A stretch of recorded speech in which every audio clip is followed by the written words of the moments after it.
ṣe mí yẹn ṣé kó ṣe yín torí tí nǹkan tó ṣe mí bá ṣe yín. nǹkan tó ṣe mí ṣé kó ṣe yín bẹ́ẹ̀ ni Ronke Oshodi Òkè ṣe kí gbàjarè wá sórí ayélujára Ronke Oshodi Òkè tí gbogbo èèyàn mọ̀ sí gbajúgbajà òṣèré tíátà yẹn ó wá sórí ayélujára lánàá ó ní kí ló dé táwọn ọmọ Nàìjíríà ṣe ń sọ̀rọ̀ burúkú sí òun kí lè tó fi jókòó sínú comment section tí wọ́n kọ̀ mú fóònù wọn wọ́n á fọkàn sí pé àwọn lè type anything láti fi sọ̀rọ̀ àbí láti fi ṣe ìbú sí àwọn èèyàn pàápàá àwọn celebrities ó ní léyìí kò dára bó ti wù kó mọ̀ ó ní ṣe mọ nǹkan tó ń go through ni ó ní ṣe mọ nǹkan tó ń bá òun fira ni ó lóun nìkan ló mọ̀ ẹ̀yin tèmi mo kí n pẹ́ káàbọ̀ sórí ìkànnì mo lérò pé ọ̀pọ̀ èèyàn ò mọ̀ pé àǹtí Ronke Oshodi Òkè yìí wọn ò mọ̀ pé wọ́n sìkì ní gbogbo láti ẹ̀ tó jẹ́ pé Ọlọ́run nìkan ló rà wọ́n padà ẹ̀yin tèmi.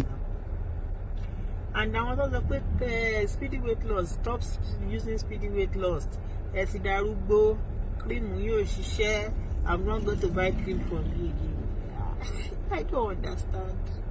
Ṣé you people here kí n ronú kẹ́ tó kọ̀ọ̀kan ni? You guys don't think before you just type. Ẹ bá kàn ti rí káàdì báyìí kọ́ bẹ̀rẹ̀ sí ní type. Number one, speedy weight loss kọ́ ló jẹ́ kí n rù ó tó jẹ́ kí n rù ó wà lára mi fúnra mi. Ẹ̀yin náà ẹ wò ó ṣé tí n bá tiẹ̀ máa darúgbó ṣé láàrin 6 months ni máa darúgbó ni?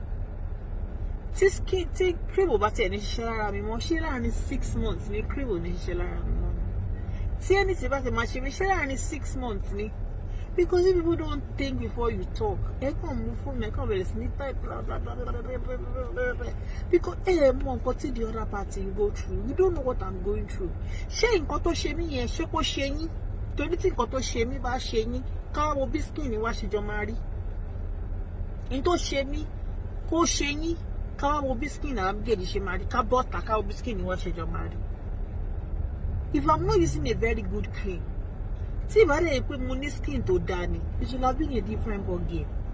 Ṣé dájú pé mi ò wá sórí Facebook kí n wá tọrọ owó lẹ́ẹ̀ ṣe mọ̀ pé nǹkan ṣe mí kí n wá sórí Facebook pé ẹjọ́ ẹ fún mi lówó ẹ mọ̀ pé lẹ́ẹ̀ fún mi pé nǹkan ṣe mí. You see, you just open your mouth and just talk. Ẹ mọ̀ nǹkan tí other party ẹ mọ̀ nǹkan tó ń go through. Ẹ tún wá type sábẹ́ kínní ẹ tí ẹ ní bìkítà ẹ tí ẹ ní rán anybody.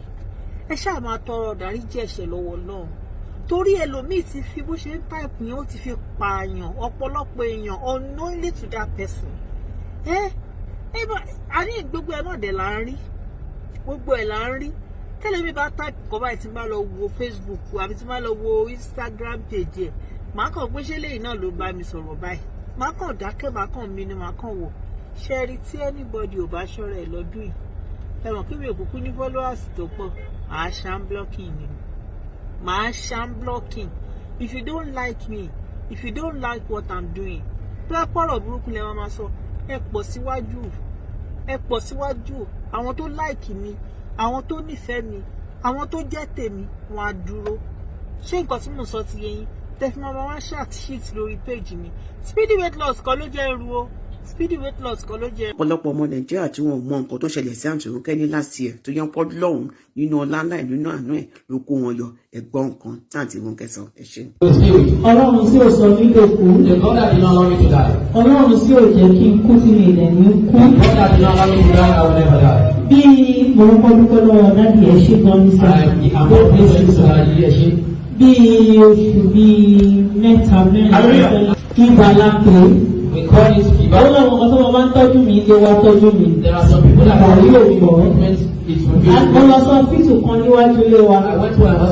Ìgbà yóò gbọ́. Àbúrò mi kan wá ní kò wọ́n láì bí mo ṣe rí. So one of my younger ones said, I do not like the way you're looking. Ó wá gbé mi lọ sí Mother and Child. He now took me to Mother and Child. Nígbà tí màá dé Mother and Child. When I would get to Mother and Child, mi ò lè rìn mọ́. I came to work again. Wọ́n wíìlì mi wọlé. They wheeled me into the hospital. Nígbà tó máa ṣe sugar level mi. When they would check my sugar level. My sugar level was 27%. 27%. Mo ní ikú ìdé. I said, that is around already. Wọ́n ṣàbẹ̀rẹ̀ sí ní fún mi lórí wọ́n bẹ̀rẹ̀ sí ní fún mi lórí ṣíṣe kan. Bẹ́ẹ̀ ni mo pe dájú.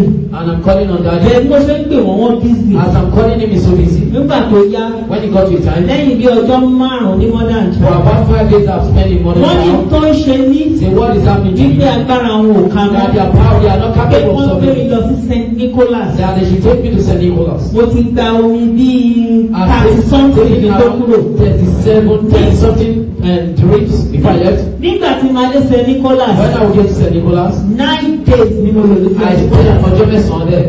Ọjọ́ mẹ́sàn-án tí mo lò ní St. Nicholas. The 9 days I spent at St. Nicholas. Ní alẹ́ ọjọ́ tí mo ti débẹ̀. The night that I got there. Títí tí ó kù wákàtí kan tó máa discharge mi. So 1 hour before I was being discharged. Gbogbo ẹ̀ náà fi fa mi sí mi lára. They passed the drug into me. Wọ́n fa mi sí mi lára débì kan. They passed the drug into me to a Wọ́n ò rí veins mi mọ́ rárá. They could not see iṣan kankan. Wọ́n láti ṣe operation fún mi ní ẹgbẹ́ private part. And then that I was operated upon. Ibẹ̀ ni wọ́n kà ń fa omi sí mi That lára. was the past the drug into me. Omi kún gbogbo ara mi. Water filled up my body. Mi ò fẹ́ sọ ilé ìtẹ́lẹ̀ ṣùgbọ́n I don't want to say this before, but I kidney problem ni mo it's a ní. kidney problem that I had. Kidney problem ni mo I had a ní. kidney problem. Dialysis ni mo lọ gbà ni mo fẹ́ lọ gbà ní St. I'm Nicholas. about to go for dialysis at Wọ́n ní Nicholas. tí Ọlọ́run bàbá mi sọ fún tóbi rẹ̀. Exalting the God of Níbi tó fi salvation. jọ mí lójú.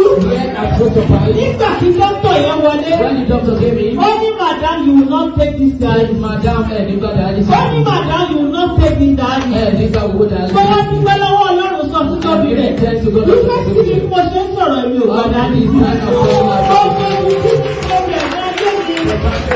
Ó fẹ́ kí wọ́n rẹ̀.